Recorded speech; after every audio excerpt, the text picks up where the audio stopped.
네, 자 오늘은 스테픈 커리에 대한 이야기를 해볼까 합니다. 커리가 이 미네소타 팀볼브즈전을 승리로 이끌고 나서 했던 인터뷰가 굉장히 화제를 모았었는데 보통 우리가 생각하는 커리하면 상당히 온화한 리더십, 아주 훌륭한 스피치 능력 이런 것들이 생각이 나는데 제가 어제 이 드레먼드 그린의 잔머리에 대해서 한번 컨텐츠로 만든 적이 있습니다. 그죠? 드레먼드 그린이 본인의 입지가 줄어들까봐 아니면 본인이 워리어스로부터 버림받을까봐 어떤 얘기를 했냐? 우리는 미래를 담보로 대출을 받지 않을 거다. 그러면서 이 조직의 미래를 담보로 우승을 하기 위해, 승리를 하기 위해서 미래를 팔아먹는 그런 행동은 하지 않을 것이다. 이렇게 이야기를 했었는데 저는 드레먼드 그린의 저의가 있다고 생각을 했거든요. 근데 공교롭게도 스테픈 커리가 약간은 반박하는 듯한 그런 인터뷰를 했습니다. 자, 무슨 얘기냐면 여기 나와 있듯이 평균 정도에 머물러 있는 팀에 이런이라는 게 괜찮다고 생각하는 사람이 있다면 그건 미친 거다. 인세인이라는 단어를 썼습니다. 결국에는 나는 이기고 싶다. 스티브 커 감독도 우리가 무모한 결정은 하지 않을 것이다. 미래를 함부로 팔진 않을 것이다. 이런 얘기를 했었고 드레먼드 그린도 어떻게 보면은 스티브 커 감독과 굉장히 비슷한 생각을 가지고 있는 거잖아요. 그런데 스테픈 커리는 지금 워리어스의 상황을 평균적인 팀이라고 이야기를 하면서 이 팀에 지금 이렇게 내가 소속팀에 일원으로 있다는 게 나를 만족시킨다? 내가 괜찮다고 생각한다? 절대 아니다. 그거 미친 거다. 지금 이렇게 제법 강하게 이야기를 한 거죠. 자, 그러면서 스테픈 커리가 어떤 얘기를 했었냐면 나는 항상 더 나아지고 싶고 그리고 더 높은 곳에서 경쟁하기를 원한다. 이런 얘기를 했고 트위터에서 SNS에서 나도는 트레이드 루머 아주 재밌는 일이지만 나는 선수로서 할 수 있는 모든 것을 할 것이다. 또 이런 얘기를 했었고요. 우리는 현재 워리어스는 독특하면서도 어려운 상황에 처해 있다. 그런데 아무도 잘못하지 않았다. 아무도 잘못한 사람은 없다. 이렇게 또 무난하게 인터뷰를 했습니다. 다만 드레먼드 그린이 지금 우리는 트레이드 데드라인에 큰 일을 하지 않을 거야. 왜냐하면 지금 우리는 미래를 팔면서까지 그렇게 팀을 운영하진 않을 거야 라고 스티브 커와 스테픈 커리의 이름을 빌려서 드레먼드 그린이 또 이야기를 했었고요. 또 스티브 커는 어떻게 본다면 워리어스 팬들이 조금은 좀 실망할 만한 혹은 감독으로서 또 지금 상황에서 저런 말을 하는 게 이해가 가진 않지만 과연 올 시즌에 스티브 커 감독과 아니면 드레먼드 그린과 워리어스 구단을 이길 생각이 있나? 라고 좀 반문할 수밖에 없는 인터뷰가 있었잖아요. 뭐였냐면 스티브 커 감독이 우리가 승리를 포기한 건 아니다. 단지 미래를 버리지 않았을 따름이다. 이렇게 이야기를 했었거든요.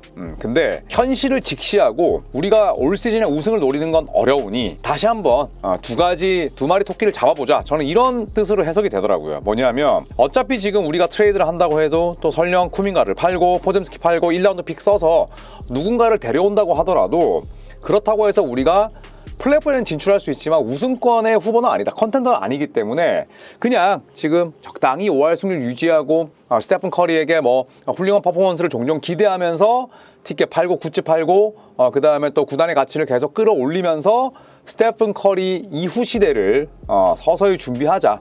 두 가지로 가자.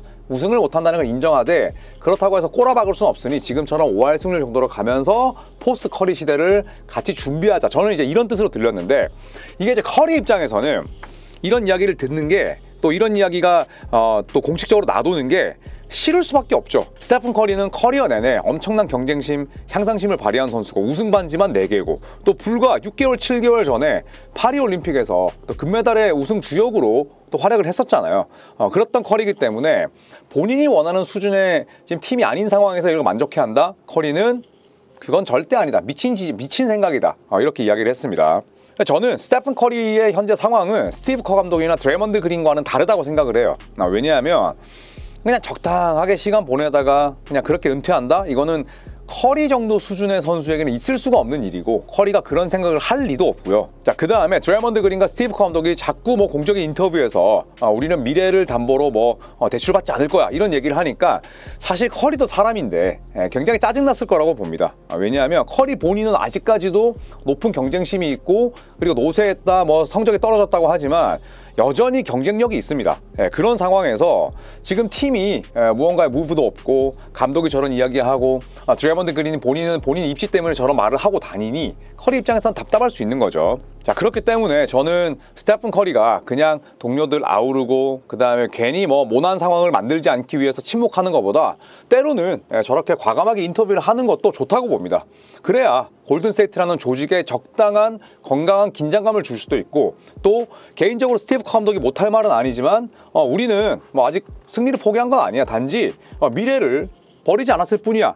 이런 이야기를 시즌 중간에 듣는 스테픈 커리의 그런 입장도 감안한다면 저는 적절한 시기에 이야기를 잘 했다고 생각을 합니다. 스테픈 커리의 경쟁심, 경쟁력 감안할 때 지금처럼 남은 커리어를 보낸다? 이거는 말도 안 되는 이야기인 거죠.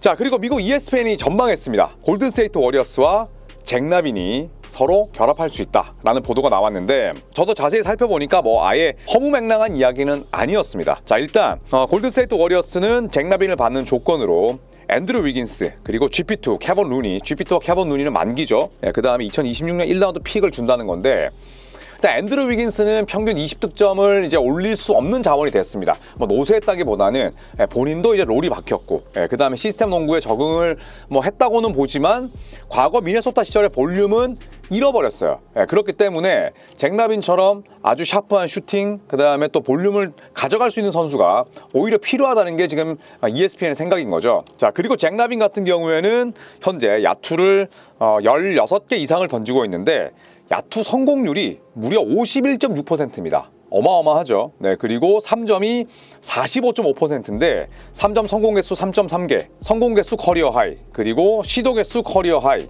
3점 성공률 커리어 하이. 그러니까 시스템 농구 추구하고 모션 오펜스를 기반으로 하는 이 골든스테이트의 특성에는 잭 라빈이 더 맞는다는 게 지금 ESPN의 생각인 거죠. 그렇기 때문에 1라운드 픽 당연히 아쉽죠. 또 위긴스가 가지고 있는 꾸준함, 또 수비력 아쉬울 수밖에 없지만 어떤 변화든 필요한 워리어스 입장에서는 충분히 해볼 수 있다라는 게 또 ESPN의 생각이고, 또 시나리오 2, 이건 이제 ESPN이 제공한 그런 시나리오는 아닙니다만 한 매치에서는 잭 라빈과 토레이 크레이그를 데려오면서 판을 좀 키우는 거죠. 그러면서 위긴스, 버디 hil드, 그리고 쿠민과 무디 27년 1라운드 픽. 근데 이렇게 되면은 사실 쿠민과 위긴스가 동시에 나가는 거기 때문에 이 시나리오보다는 ESPN이 트레이드 머신을 돌린 잭 라빈과 위긴스, 페이튼 이세, 루니 26년 1라운드 픽이 좀 더 현실적이지 않을까 생각을 합니다. 자, 지난 시즌 이 잭 라빈 같은 경우에는 부상에 시달리면서 최악의 한 해를 보냈죠. 평균 득점이 20점에도 미치지 못했고 출전 경기가 25게임이었는데 올 시즌은 건강합니다. 네, 그리고 지금 시카고 불스가 계속 또 잭 라빈이 이렇게 잘하고 있는데 트레이드 루머로 실제로 흔들어대고 있잖아요. 네, 그렇다면 골든스테이트 워리어스가 또 잭 라빈을 영입할 가능성도 있지 않을까라는 게 ESPN의 생각이고, 저도 사실 위긴스가 미네소타 시절의 그런 볼륨이나 혹은 스테픈 커리와 평균 득점의 차이가 한 1, 2점, 2, 3점 정도로 줄어들 수 있는 그런 이 볼륨을 가졌다면 당연히 위긴스를 내보낼 일은 없겠습니다만, 자, 그래도 잭 라빈도 결국에는 위긴스 나이대도 비슷하고, 그리고 트레이드가 되고 또 스테픈 커리가 은퇴하더라도 충분히 그 이후의 시대를 몇 년 정도는 또 책임질 수 있기 때문에 저 트레이드 아이디어는 개인적으로는 나쁘지 않은 것 같습니다. 자, 그리고 클러치 포인트에서는 골든스테이트 워리어스가 유타 재즈와 함께 합을 맞춰도 괜찮을 것 같다라는 세 가지 시나리오를 이야기했었는데, 제가 이 중에 딱 하나만 소개를 해보도록 하겠습니다. 골든스테이트 워리어스가 워커 캐슬러와 콜린 섹슨을 데려옵니다. 네, 그리고 유타 재즈는 워리어스로부터 데니스 슈러더, 케번 루니, 그리고 2025년 2라운드 픽 31에서 37순위는 보호가 걸려 있고요. 2026년 1라운드 픽, 이거 로터리 픽 보호, 그 다음에 2029년 1라운드 픽 스왑, 그리고 2030년과 31년 2라운드 픽. 유타 재즈는 최대한 픽을 많이 가져오길 원하기 때문에 일단 케번 루니는 만기고요. 데니스 슈러더는 골든스테이트에서 완전히 실패작으로 지금 판명이 났기 때문에 슈러더를 워리어스는 집어넣은 거죠. 자, 어떻게 본다면 콜린 섹슨은 데니스 슈러더보다는 업그레이드가 돼 있는 선수입니다. 그리고 나이도 아직 젊어요. 26밖에 안 됐습니다. 다만 유타 재즈가 워커 캐슬러에 대한 가치를 굉장히 지금 비싸게 매겨놨잖아요. 그리고 데니 에인지 사장이 우리는 워커 캐슬러 안 팝니다 라고 일단 공언을 했기 때문에 이 워커 캐슬러를 영입하기 위해서는 굉장히 비싼 대가를 지불해야겠죠. 그렇기 때문에 지금 이 클러치 포인트의 생각은 워커 캐슬러를 데려오기 위해서 픽 다발을 골든스테이트 워리어스가 준비한다면 유타도 움직일 수 있지 않을까라는 생각인 거죠. 만약에 데니스 슈러더와 루니가 떠나고 캐슬러와 섹선이 들어온다면 무조건 업그레이드라고 봐야죠. 일단 케번 루니가 살을 많이 빼고 그 다음에 또 기동성을 추가했다고 하더라도 여전히 느리고 슈팅을 던지지 못합니다. 워커 캐슬러도 자유투가 구리고 그 다음에 3점을 던지지 못하는 건 마찬가지지만 훨씬 젊고 날래죠. 그 다음에 림 프로텍팅도 훨씬 루니보다 잘하고요. 콜린 섹슨 아까도 말씀드렸지만 이 별명 자체가 영불입니다. 엄청나게 돌진하는 스타일이고 그리고 또 수비도 키는 작지만 아주 열심히 하고 그리고 뭐 공격력은 데니스 슈러보다 훨씬 더 다양하고 다채롭고 더 위력적이죠. 그렇기 때문에 이런 트레이드를 해볼 만도 하지만 뭐 제 개인적으로는 지난 시즌에 라우리 마카넨 트레이드를 놓고도 유타 재즈와 골든스테이트가 여러 차례 협상을 가졌습니다. 다만 합의점에 이르지 못했죠. 그런 상황에서 상대적으로 마음이 바쁜 골든스테이트 워리어스가 유타 재즈가 이런 제안을 했을 때 데니 에인지 사장이 괜찮은데? 라고 그냥 초기 협상을 완료지을 가능성은 낮죠. 여기서 무언가를 당연히 더 원할 텐데 예를 들어서 유타 재즈가 좋아하는 브랜든 포젬스키를 달라고 할 수도 있고 픽을 더 뜯을 수 있는데 그런 과정에서 과연 골든스테이트 워리어스가 또 스티브 커 감독과 드레이먼드 그린이 미래를 팔아서는 안 돼 라고 이야기를 한 입장에서 그 둘의 의견을 정면으로 반박하면서 더 많은 에셋을 태울지는 의문입니다. 그냥 이런 루머가 있다, 이런 아이디어가 있다 정도로 봐주시면 될 것 같습니다. 이렇게 트레이드 시나리오를 그리고 또 제가 소개하는 이런 날짜도 이제 얼마 남지 않았습니다. 그쵸? 2월 6일이 트레이드 데드라인이고 또 제가 1월 마지막 주에 미국을 다녀오면 진짜 트레이드 마감일이 눈앞이기 때문에 이런 트레이드 루머 또 재밌게 봐주시면 좋을 것 같습니다. 자, 골든스테이트 워리어스 직전 경기가 미네소타전이었는데 승리를 따냈죠. 스테픈 커리는 희한하게 정말 12월에는 계속 부진한데 1월 되자마자 또 전성기 폼을 되찾고 있습니다. 노쇠했다고 하지만 스테픈 커리 지금 OBPM, BPM 전부 다 훌륭합니다. 지금도 3점을 집어넣는 장면. 그리고 바운스 패스로 트랙 잭슨 데이비스의 돌파를 보았고요. 자, 제이드 맥다니엘스 하면 최고의 디펜더인데 맥다니엘스를 제치는 득점. 그리고 줄리어스 랜들 가볍게 또 지나치면서 드리블 돌파. 스네이크 드리블 3점으로 가면서 사이드 스텝. 루디 고베어가 옆으로 지나가야 되기 때문에 굉장히 어려운 샷이고 이 스쿱샷은 뭐 예술이었죠. 말 그대로 숟가락으로 퍼 올리는 듯한 샷이고요. 그리고 이번에도 사이드 스텝 밟으면서 석점. 자, 여기서 보시면 3점 던지고 관중 보죠? 그 다음에 노룩 세레머니. 진짜 대단합니다. 이런 거 보면 아직까지도 스테픈 커리의 전성기는 그래도 한 2-3년 더 남은 것 같아요. 그리고 중요한 클러치 자유투 득점 올리면서 31득점 8어시스트 그리고 3점 7개. 우리가 알던 그 스테픈 커리 전성기 그 자체였죠.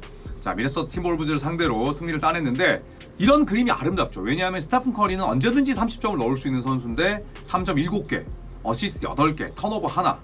그리고 골든스테이트 워리어스의 팀 ATR, 어시스트와 실책 비율이 어시스트 26개, 턴오버 12개니까 2대1이 넘죠. 그 다음에 지금 골든스테이트 워리어스의 가장 큰 약점은 이 옵션의 부재입니다. 이날 앤드루 위긴스가 24득점, 자유투 라인에 12번 섰고요. 저 정도의 볼륨을 만들어낼 수 있는 이 옵션이 절대적으로 필요한데 물론 위긴스가 이제는 매경기 24점 넣기는 어렵죠. 하지만 이렇게 스테픈 커리를 도울 수 있는 선수의 활약, 그 다음에 볼륨이 커질 필요가 있죠. 자, 데니스 슈러더 어시스트 3개였지만 그래도 12점을 올렸고요. 6반칙 퇴장으로 코트를 빨리 떠났습니다. 이 드레먼드 그린이 없는 상황에서의 승리이기 때문에 더욱더 의미가 있고 또 벤치에서는 모제스 무디와 버디 hil드. 모제스 무디는 연봉도 그렇게 세지 않고 그냥 무난한 활약을 펼치는 선수라고 봤을 때 이 버디 hil드 역할이 중요합니다. 물론 버디 hil드도 연봉이 10밀이 안 돼요. 하지만 버디 hil드가 골든스테이트 워리어스 이적하자마자 보여줬던 그 카리스마와 효율이 있었잖아요. 버디 hil드가 또 살아난 부분, 벤치에서 총 40점을 합작했던 이 골든스테이트 워리어스 세컨 유닛의 활약도 좋았습니다. 또 지나치게 많은 선수 쓰지 않고 9인 로테이션 썼잖아요. 그러니까 여러모로 드레이먼드 그린이 빠져 있었지만 아주 이상적인 경기가 아니었나. 물론 마지막에 스티브 커 감독의 이상한 작전 타이밍 때문에 진짜 커 감독이 총기를 많이 잃었구나. 저 상황에서 왜 저런 판단을 하지? 또 그런 약간은 좀 의구심이 드는 그런 장면이 있었지만 어쨌든 워리어스의 선수들은 이날 아주 좋은 밸런스를 선보였습니다. 자, 저는 개인적으로 궁금합니다. 스테픈 커리의 이 한마디가 골든스테이트 워리어스의 이 프런트 오피스 굉장히 긴장시키는 한마디가 될 수도 있겠다라는 생각이 들었는데 20승 20패 그 다음에 이제 시즌 반환점 돕니다.